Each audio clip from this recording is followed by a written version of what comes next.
1953 ஆண்டில் இலங்கையின் மக்கள் தொகை 8.1 மில்லியனாக இருந்தது.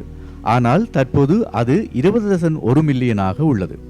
அதாவது மக்கள் தொகையின் சராசரி ஆண்டு வளர்ச்சி விகிதம் 0.17 ஆகும்.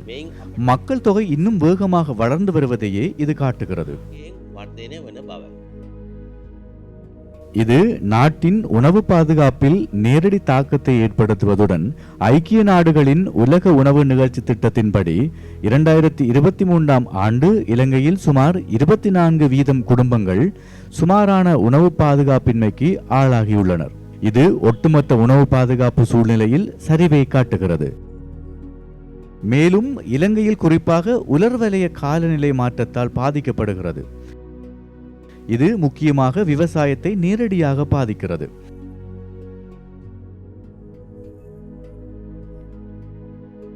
இது நாட்டின் உணவு பாதுகாப்பை பாதிப்பதுடன் விவசாயம் மற்றும் அதனுடன் தொடர்புடைய துறைகளில் பணிபுரியும் சுமார் 28% பாதிக்கிறது.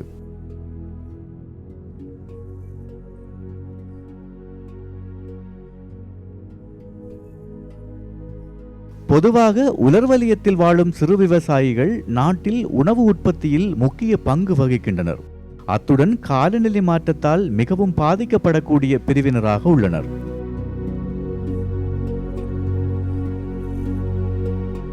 முக்கியமாக நீர் பிரச்சனைகள், ஒழுங்கற்ற மழைப்பொழிவு, தொடர்ச்சியான வறட்சித்தன்மை, நிலச்சீரழிவு போன்றவற்றால் விவசாய நடவடிக்கைகளின் போது பல்வேறு பிரச்சனைகளை எதிர்கொள்ள வேண்டியுள்ளது.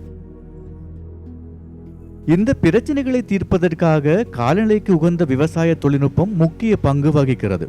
அத்துடன் காலநிலைக்கு உகந்த கிராமங்களை உருவாக்குவதனால் காலநிலை மாற்றத்துக்கு முகங்கொடுத்தல், உணவு பாதுகாப்பு மற்றும் வாழ்க்கை தரத்தை மேம்படுத்துதல் போன்றவற்றிற்கு உதவியாக அமைகிறது. காலநிலைக்கு உகந்த கிராமங்கள் என்பது விவசாயத்தில் காலநிலை மாற்றத்தை சமாளிப்பதற்கான பங்கேற்பு முறையாகும் மற்றும் நிறுவன வழிமுறைகளுடன் விவசாய ஆராய்ச்சி மற்றும் மேம்பாட்டுக்கான ஒரு அணுகுமுறையாகும். இங்கு காலநிலைக்கு உகந்த விவசாயம் குறித்த பல்வேறு செயற்பாடுகளை அடிமட்டத்தில் மேற்கொள்ளுதல் மற்றும் பல்வேறு பங்குதாரர்களின் ஒத்துழைப்பு மூலமான பரிசோதனைகள் மற்றும் செயல்பாடுகள் மேற்கொள்ளப்படுகின்றன. இங்கு 6 முக்கிய விடயங்களை நாம் அடையாளம் காணலாம். வானிலை தகவல் சேவை, காலநிலைக்கு உகந்த விவசாய நடவடிக்கைகள் மற்றும் தொழில்நுட்பங்கள், தேசிய மற்றும் கிராம மட்டத்திலான கொள்கைகள் மற்றும் திட்டங்கள், விவசாயிகளின் தேசிய அறிவாற்றல், தேசிய மற்றும் பிராந்திய மட்டங்களில் உள்ள அரச மற்றும் தனியார் நிறுவனங்களின் பங்களிப்புகள், காலநிலை மற்றும் அபிவிருத்தி நிதியம். காலநிலைக்கு உகந்த கிராமங்களுக்கு குறிப்பிட்ட நிரந்தர தலையீடுகள் எதுவும் இல்லை.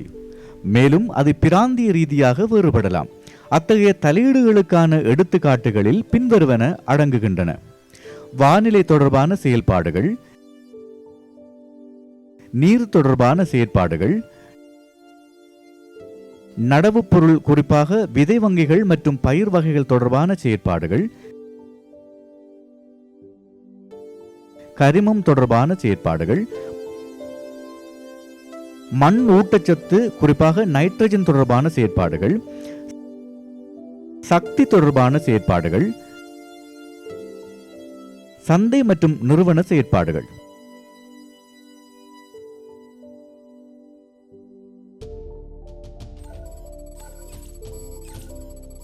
குளங்கள் மற்றும் கிராமங்களின் மறுமலர்ச்சி திட்டம் குளத்தொடர் அமைப்பில் மேற்கொள்ளும் செயற்பாடுகளில் அதனுடன் தொடர்புடைய கிராமங்களை காலநிலைக்கு உகந்த கிராமங்களாக மாற்ற பின்வரும் நடவடிக்கைகளை மேற்கொண்டுள்ளது.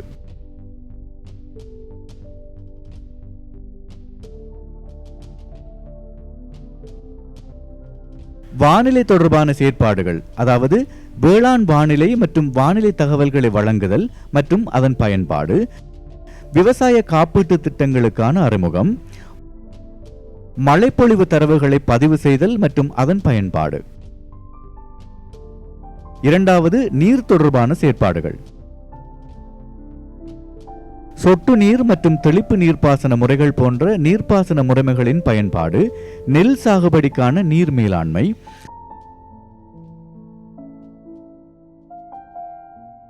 நடவு பாத்திகளை சமப்படுத்துதல், சீரான ஈரமாக்கல் மற்றும் உலர்த்துதல் முறையை பயன்படுத்துதல்.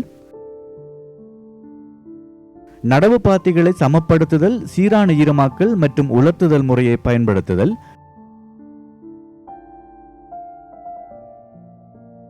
நடவு பாத்திகளை பெரிதாக்குதல் மற்றும் குளத்தின் நீர் மேலாண்மை.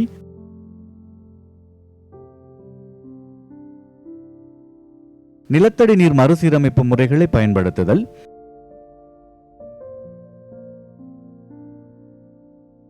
நடவு பொருள் தொடர்பான செயற்பாடுகள். இதன் கீழ் விவசாய அமைப்புகள் மட்டத்தில் விதை வங்கிகளை நிறுவுதல், விதை உற்பத்தியை ஊக்குவித்தல், உள்ளூர் பயிர்களை குறிப்பாக அரிசி மற்றும் காய்கறி வகைகளை ஊக்குவித்தல் மற்றும் பாதுகாத்தல், கிராம மட்டத்தில் நாற்றாங்கல் அமைத்தல். 4வது கரிமம் தொடர்பான செயற்பாடுகள். குறிப்பாக குளத்தின் மேல் பகுதிகளில் வேளாண் காடுகளை நிறுவுதல், பல்லாண்டு பயிர்களான தென்னை, மா, கொய்யா, சீத்தா போன்றவற்றை பயிரிட ஊக்குவித்தல், மண்ணரிப்பை குறைக்க மண் அணைகளை அமைத்தல், மண்ணில் கரிமப் பொருட்கள் மற்றும் உரத்தை சேர்த்தல் மற்றும் உற்பத்தி செய்தல், பசுமாடுகள் வளர்ப்பின் போது மேய்ச்சலை கட்டுப்படுத்துதல்.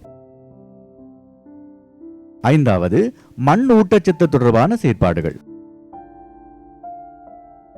ஒருங்கிணைந்த தாவர ஊட்டச்சத்து மேலாண்மை, குறிப்பாக கரிம உரங்களுடன் இரசாயன உரங்களின் ஒருங்கிணைந்த பயன்பாடு, மண் பரிசோதனை மற்றும் உரமிடுதல், ஒரே நேரத்தில் அல்லாமல் இடைக்கிடையில் பசலையிடுதல், 4R கொள்கை பயன்பாடு,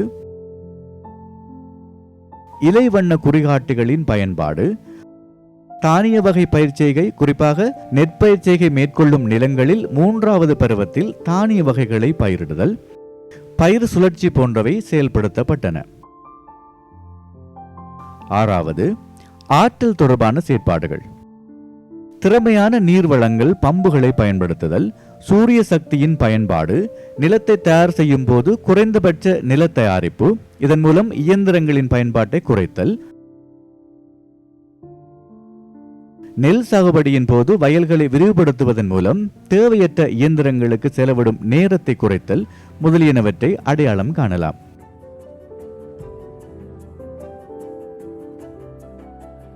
இறுதி நடவடிக்கையாக சந்தை மற்றும் நிறுவன நடவடிக்கைகள். குளத்தொடர் மேலாண்மை குழுக்களை நிறுவுவதன் மூலம் அரசு நிறுவனங்களுக்கு இடையில் தொடர்புகளை பேணுதல், தனியார் நிறுவனங்களை அறிமுகப்படுத்துவதன் மூலம் விவசாய நடவடிக்கைகளுக்கான ஒப்பந்தங்களை மேற்கொள்ளுதல், இதன் மூலம் விவசாய உள்ளீடுகள் மற்றும் அறுவடைக்கான சந்தை வாய்ப்புகள் கிடைக்கின்றன. பெண்கள் தலைமையிலான உற்பத்தி சங்கங்களை நிறுவுவதன் மூலமான சந்தை வாய்ப்புகளை ஏற்படுத்துதல், சந்தைப்படுத்தல் வாய்ப்புகளை மேம்படுத்துதல், குறிப்பாக விற்கப்படும் பொருட்களின் தரத்தை மேம்படுத்துதல்.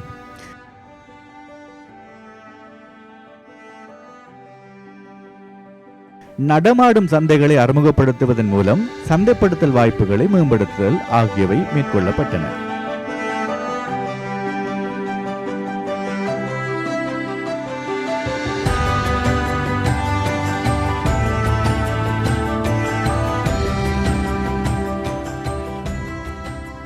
இவ்வாறு அடையாளம் காணப்பட்ட இத்தகைய நடவடிக்கைகள் மூலம் காலநிலைக்கு உகந்த கிராமங்கள் எனும் கருத்துருவை வலுப்படுத்தி காலநிலை மாற்றத்தினை தாக்குப்பிடித்து உணவு பாதுகாப்பை பெற்று தமது வாழ்க்கை தரத்தை மேம்படுத்திக் கொள்ள குளங்கள் கிராமங்களின் மறுமலர்ச்சி திட்டத்துடன் இணைந்து பயணிப்பெறும் வாய்ப்பு சமூகத்தினருக்கு கிடைத்துள்ளது.